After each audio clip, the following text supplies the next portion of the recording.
ABC's Maggie Rulli joins us from Ukraine, Phil Lipoff from Poland, and White House correspondent Mary Alice Parks has the latest from here in Washington. Maggie, let's get right to you. What do we know about those Russian airstrikes that have hit that children's hospital in Mariupol?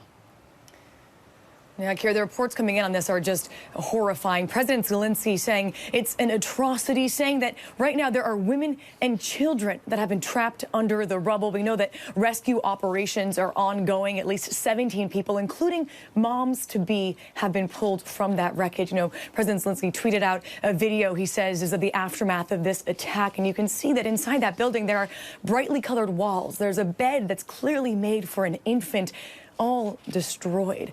Guys, this is clearly the worst and most egregious attack we have seen in this war so far. But for Mariupol, it's one of many attacks. That city has been under fire for days now. The deputy mayor there saying more than 1,200 people have already been killed. Today, he says there was supposed to be a ceasefire, safety evacuation route set up for people to leave the city. Only that never happened. He said shellings and bombings were constant today. No one was able to leave that city. And then this absolutely horrific bombing that just occurred. You know, guys, today we were at the train station in Lviv, and we did meet some families that were able to escape other eastern cities. I mean, they describe what their homes were like, how terrifying their journey was. It's hard to even imagine what it's like in Mariupol right now, guys. So what's the situation at Chernobyl now, Maggie? We know that the power is out. What are the safety concerns? Yeah, this is something everyone's very concerned about right now, Kiara. And the good news is that we're okay right now, but the bad news is we are running on borrowed time. ABC spoke with the head of nuclear power here in Ukraine. He says he's still not able to directly communicate with Ukrainian employees that are in charge of running Chernobyl. All we know now is that the electricity is out. They are running on generator power. He did tell us they're okay for now, but they're only allowed to run on generator power for maybe 3 to 7 days before it runs out. And if generator power runs out, if electricity is not able to be restored, there could be radiation leaks. This could be a worst case scenario, Kara, and we're really living day to day right now.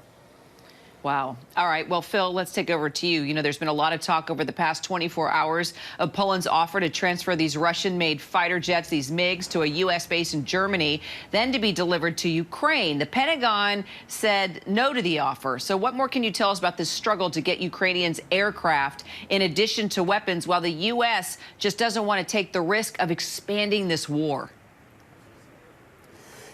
Kira, that's understandable that they don't want to take that risk, because Vladimir Putin has already said any kind of no-fly zone or a NATO aircraft in the area he would see as a provocation, and that would be a problem. It could bring the world into a world war. So these are MiG-29s that are Russian-made, and the Ukrainians know how to fly. Poland had wanted to get them to the air base in Germany, the U.S. air base in Germany, but as you said, the Pentagon turned down that request. And Admiral Kirby said at one point it would be easier to get the Ukrainian pilots to Poland and take those planes. So that was kind of a non-starter. But the United States and NATO obviously understands this is the front line of NATO. Poland shares 330 miles of border. So Poland asked the U.S. government for 2 Patriot air missile defense systems. They had ordered 2 that were coming later this year, but our Pentagon team has confirmed that the U.S. said yes. They moved 2 of those systems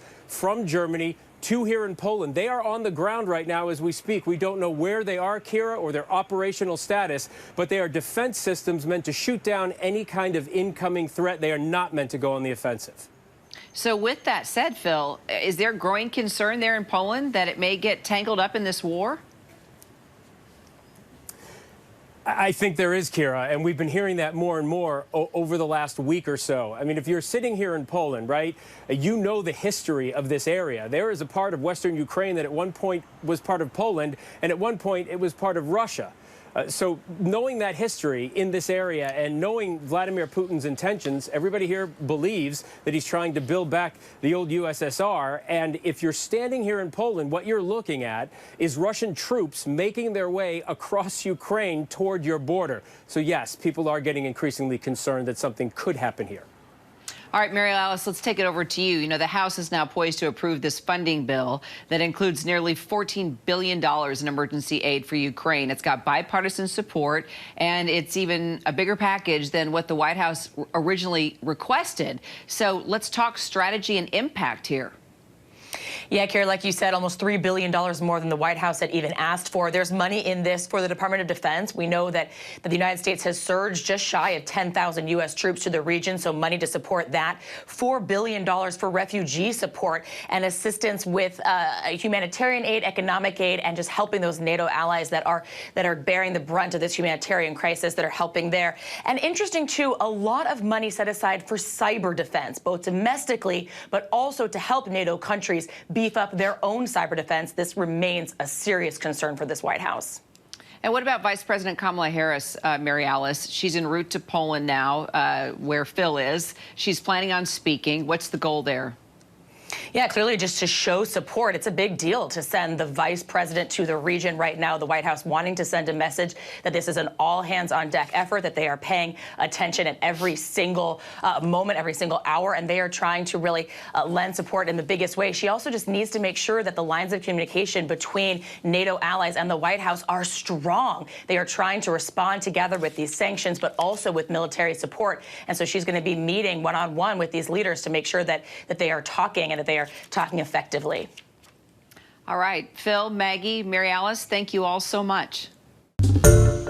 Hi, everyone. George Stephanopoulos here. Thanks for checking out the ABC News YouTube channel. If you'd like to get more videos, show highlights, and watch live event coverage, click on the right over here to subscribe to our channel. And don't forget to download the ABC News app for breaking news alerts. Thanks for watching.